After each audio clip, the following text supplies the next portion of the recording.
तर राजा कापसे आमदार झाले असते. रामदास आठवलेंनी जागवल्या आठवणी.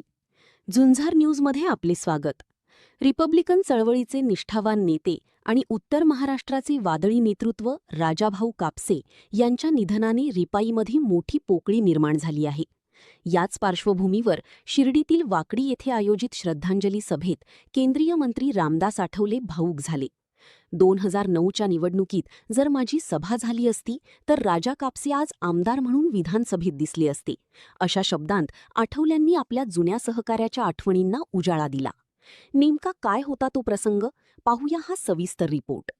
Republican party of India Athawale गट यांचे राज्य सचिव राजाभाऊ कापसे यांचे 18 ऑगस्ट रोजी हृदयविकाराच्या झटक्याने निधन झाले. त्यांच्या जाण्याने संपूर्ण रिपब्लिकन चळवळीवर शोककळा पसरली आहे. राजाभाऊंच्या निधनानंतर त्यांच्या मूळ गावी म्हणजेच राहाता तालुक्यातील वाकडी येथे शोकसभा आयोजित करण्यात आली होती. यावेळी केंद्रीय सामाजिक न्याय राज्यमंत्री रामदास आठवले यांनी उपस्थित राहून आपल्या या ढाण्या वाघाला श्रद्धांजली वाहिली. आमदार होण्याची राजाभाऊची फार इच्छा होती आणि अनेक वेळेला तो सांगत होता की माझ्याकडे प्रॉपर्टी भरपूर आहे, माझ्याकडे जमीन आहे, बंगला आहे. त्याची आईबद्दल त्याला फार प्रचंड अशा पद्धतीची जास्त होती. एका महिन्यापूर्वीच आई गेली आणि मला कबूल झाला. इथं आपण वाकडीमध्ये जायला पाहिजे, तूही बोलला नाही आणि आमची धावपळ असते.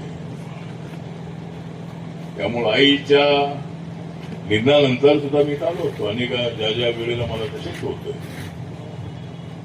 सगळ्याच ठिकाणी जाणं शक्य होत नाहीये, पण मॅक्झिमम ठिकाणी मी जाण्याचा प्रयत्न करतो.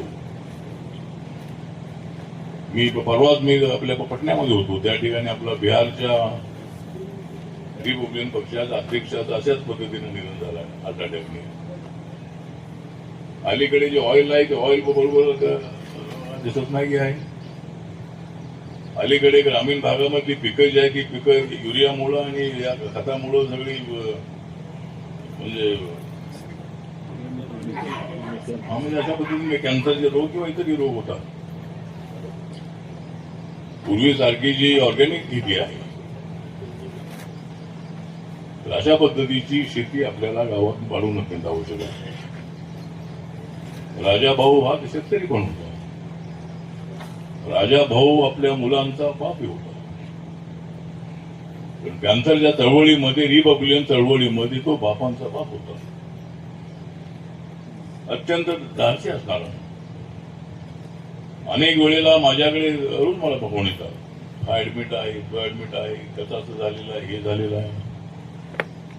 आपल्या पक्षात त्याची तरतूद असली पाहिजे. पण अनेक वेळेला आत्ताच एक फोन आला शेतात कांबळे नावाचा एक आपला अभ्यंतर आहे, एक्साईजमध्ये नोकरीला होता. वरळीच्या बिल्डी चाळीमध्ये राहायचा, आता तो कामोट्याला राहतो. तर तो अपोलो हॉस्पिटलमध्ये ऍडमिट आहे आणि मी अनेक वेळेला त्या डॉक्टरांना बोललो की पैसे कमी करतात. अनेक वेळेला तिथला सोशल वर्कर असतो तोच होता, अनेक संस्थांमधून मदत आणतो. जेवढं शक्य होतं तेवढी मत आमची होते. राजाभाऊला तशी काही मदतीची आवश्यकता नव्हती. राजाभाऊ त्याचा खंबीर होता.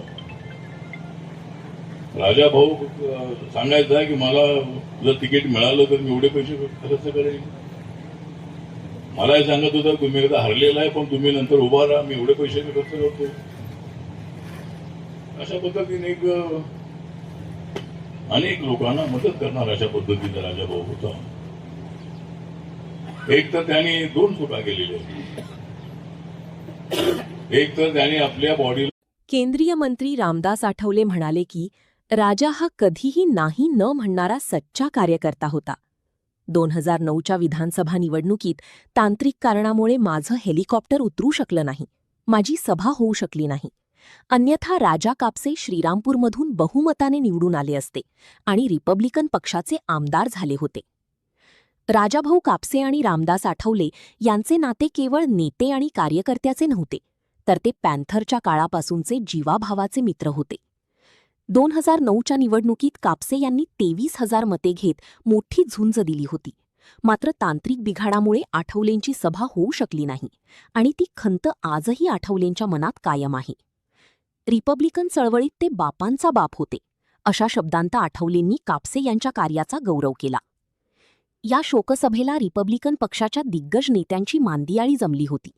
श्रीकांत भालेराव, काकासाहेब खंबाळकर, विजयराव वाकचौरे, बाळासाहेब गायकवाड, बाबूराव कदम, गौतम सोनवणे, सुरेंद्र थोरात, सुनील साळवे, रमेश शिरकांडे, आशिष शेळके, शिवसेना नेते किशोर वाघमारे, पत्रकार सिद्धार्थ मेहेरखांब, पत्रकार राजेश गायकवाड, माणिकराव यादव, सुनील शिरसाट यांच्यासह अनेक आजीमाजी पदाधिकारी उपस्थित होते. श्रद्धांजली सभेनंतर ना आठवले यांनी कापसे यांच्या निवासस्थानी जाऊन त्यांच्या कुटुंबाचे सांत्वन केले. मुले विक्की, राहुल, राकेश आणि त्यांच्या कन्यांना धीर देत पार्टी कायम तुमच्या पाठीशी उभी आहे अशी ग्वाही त्यांनी दिली.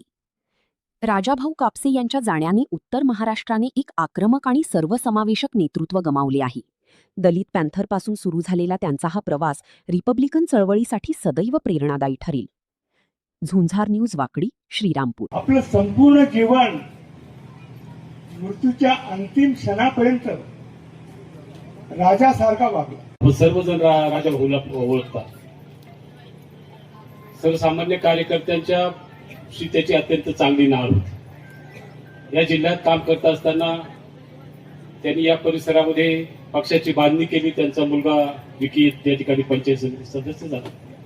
श्रीरामपूरमध्ये सुद्धा त्यांनी विधानसभा निवडणूक लढवली आणि आठवले साहेबांचा शब्द हा प्रमाण मानून नेहमी कुठेही साहेबांनी बोलवलं, साहेबांनी सांगितलेलं काम नाही राजा भाऊ आजपर्यंत करत आले.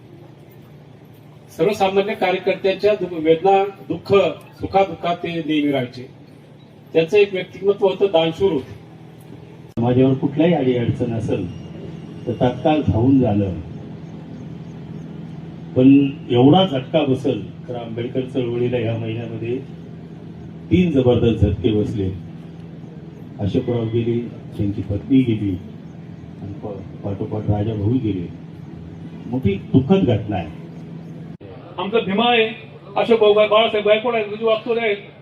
या जिल्ह्यामधले जेवढे आमची टीम आहे, आज या कुटुंबाला साक्षी ठेवून एक शब्द सांगतो की आढळ साहेब, राजाभाऊच्या कुटुंबाला तुम्ही तर आहेत, परंतु जोपर्यंत आम्ही या जिल्ह्यात कुठलीही अडचण येऊ देणार नाही. मोठ्या भावासारखा खंबीरपणे या कुटुंबाच्या पाठीमागे उभं राहा. अशोकराव गेले, त्यानंतर राजाभाऊ गेले आणि खरोखर आपल्या चळवळीमध्ये एक मोठी पोकळी निर्माण झाली. आपल्या या जिल्ह्याचे मार्गदर्शक आपल्यातून निघून गेल्याचं दुःख या ठिकाणी आपल्या सर्वांना होत आहे.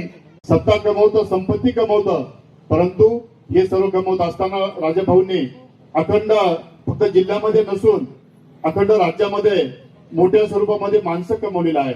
50 वर्षांची परंपरा, शेतकऱ्यांचा श्वास, ग्राहकांचा विश्वास.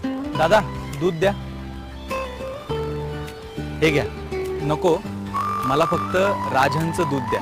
हे घ्या, राजहंस दूध. महाराष्ट्रातील हजारो शेतकऱ्यांच्या मेहनतीतून शुद्धतेची परंपरा जपणारा एक विश्वास गेली 50 वर्ष प्रत्येक घरापर्यंत पोहोचतोय.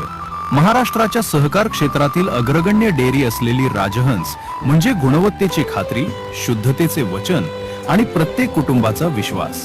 राजहंस दूध, 50 वर्षांची परंपरा, शेतकऱ्यांचा श्वास आणि ग्राहकांचा विश्वास.